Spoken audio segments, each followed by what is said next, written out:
Elsewhere, I mentioned all the teams in the triangle are on the road this weekend. Duke at UVA, UNC at Clemson, and NC State is at Virginia Tech. This is a loophole. Actually, they found a loophole. NC State found a loophole in my one-game bump theory. I've been talking a lot about the one-game bump this year because there's been a lot of changes. And what I mean by the one-game bump, for those of you that haven't heard it yet, is when a football team replaces a head coach with a beloved assistant, right? You fire the head coach, you name a beloved assistant coach, the interim.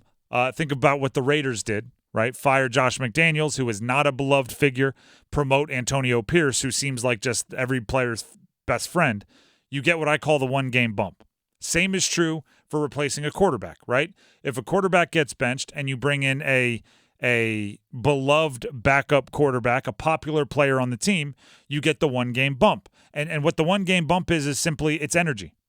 It's juice. Everybody on the team wants to show out for that interim head coach, for that backup quarterback. Right? The defense is like, hey, we want the backup quarterback to be successful, so let's make sure we go out there and we don't give up anything easy. The coaching staff is going, hey, this backup quarterback might be a little bit in over his head. Let's make sure we're buttoned up. Let's make sure we have our best calls. The wide receivers are saying, if there's a 50-50 ball, you better make a play because we want him to have success. And for one game, that energy is through the roof. The loophole is NC State's just going to keep changing quarterbacks and get a whole bunch of one-game bumps. We are up to our third one-game bump of the year, right? They had the original Armstrong one-game bump, which was the first game of the year where he put the team on his back a little bit against UConn, and he was running the ball, and they won the game. They had the MJ Morris one-game bump against Marshall, where the offense, like running backs, were running through tackles for the first time I've seen all year. And it was truly a creative offensive game plan at times for the first time I had seen all year. And now you're getting another Brennan Armstrong one-game bump, or at least you got one last week. But here's the problem.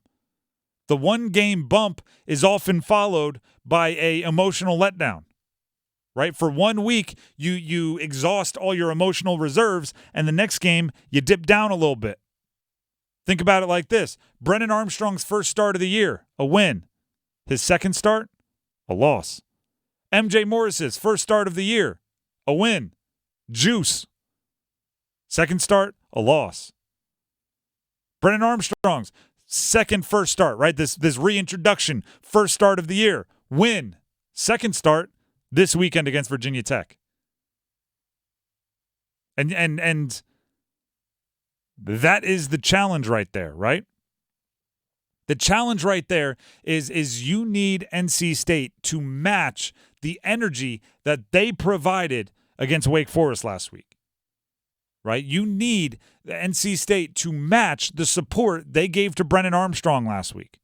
There's nothing that says you can only celebrate Brennan Armstrong's touchdown passes when they're the first one after he was put through the ringer and brought back out after the MJ Morris situation. Right? After he threw that first touchdown pass, which was one of his best, maybe the best pass of his season, the whole sideline lit up. You could also argue it was the best drive of NC State's season. And then they got to the sideline. The defense was hooting and hollering. Everybody was genuinely jacked up for Brennan Armstrong. I challenge you here, NC State. Be that excited every time Brennan Armstrong leads a touchdown drive. Right? Bring that juice every time. Right? Coaches say to celebrate every win in college football, it's hard to win. Celebrate every win in the NFL, it's hard to accomplish. It's not an easy thing to do. I agree. You know what else is hard? Getting into the end zone. Celebrate that like Brennan Armstrong deserved it every single time. And it doesn't have to be Brennan Armstrong, right? If Raphael runs for a touchdown, if Casey Concepcion catches a touchdown, if Trent Penix runs a trick play and gets in, if anyone gets in the end zone, celebrate like they've earned it because they have, and that energy is contagious, which is why the one-game bump is something that is real. Support your quarterback like he's a beloved backup every time he's out there. Support your coach like he's a beloved interim getting his shot every time you're out there. Is the third time the charm for that? Is the third time the charm for you have this emotional win? Can you smooth it out to the next game? Is the third time the charm? Well, I'll tell you who that's up to. KC Concepcion. I'll tell you who that's up to. Peyton Wilson. I'll tell you who that's up to. Aiden White and Shai battle on the outside. Savion Jackson and Davin Van up front. It's on Scott and Betty in the linebacker core. It's on the big guys up front. There's a very obvious saying that right, you need a spark. That's why coaches make changes. You need a spark.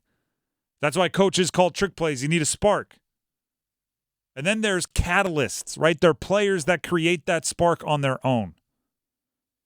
That's who it's up to, right? Because there's, talking of what I was getting at, right? Brennan Armstrong scores that first touchdown after he's the starter. He's benched. He puts his body on the line on those quarterback run packages that he was a part of, right? He publicly says all the right things. He keeps grinding. He keeps working. He gets back out on the field. He throws that touchdown. The bench goes wild. That's contagious. Now the defense has more energy. They're making plays, but it all started from that energy, right? There's only really two times the benches traditionally ignite like that. One, the story, the narrative, like I just said, right? There's a very deserving player that gets a play.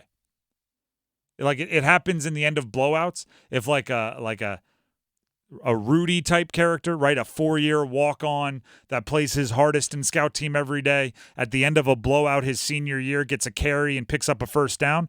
The bench will celebrate so much. Or if there's a Brennan Armstrong thing, right? A guy goes through a lot, has some success, everybody goes nuts.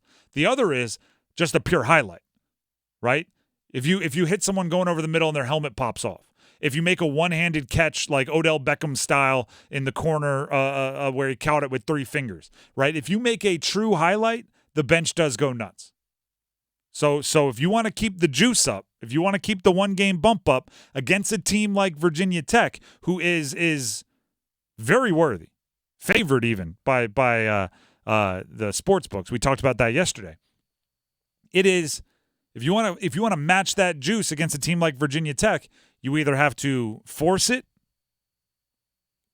or someone's got to make the play, right? Somebody's got to hit the circle spin move button down the field and leave somebody falling over with their jockstrap missing, metaphorically. That's what you got to do. You also got to keep in mind that Virginia Tech still is in the odds to make an ACC championship game. And then you have the history of Lane Stadium. It's always a tough place to play. Mm-hmm. And then also, believe it or not, there's a lot of similarities between Virginia Tech and NC State's program. They're both blue-collar, hands in the dirt, show up to work every day. You got to provide energy. You got to be fired up for this game, especially if you're State, knowing that's your final road game in the ACC. Let's go ahead and hear Dave Doran's thoughts on that exact subject, the similarities between his program in Raleigh and Virginia Tech's. Yeah, it's going to be a great challenge and a great opportunity, and incredible respect for the program that Coach Beamer built, and that respect for Brent and how he's picked it back up. I know he's emulating a lot of the things Coach Beamer instilled in that program. As a young coach, watching what Coach Beamer did on special teams in college football, he was a groundbreaking coach when it came to how he attacked people in that area. And I've always been somebody that loves attacking the punt team, the rushing punts and attacking punters. And so he was a coach in my life that, even though he didn't know this, I was like, wow, look at what this guy's doing in football on special teams. He's changing the game. And so studied a lot of Virginia Tech film as a young coach, have great respect for them. And then watching their offense go from, pretty old school, and then Michael Vick, changes college football and offense. One more element to this story when it comes to Virginia Tech. Brennan Armstrong used to wear a UVA uniform. I've covered both squads in Virginia. They don't like each other very much. It's a rivalry, old school kind. He's going to get a little bit of the business from the fans in Lane Stadium. His team's going to have to back him up.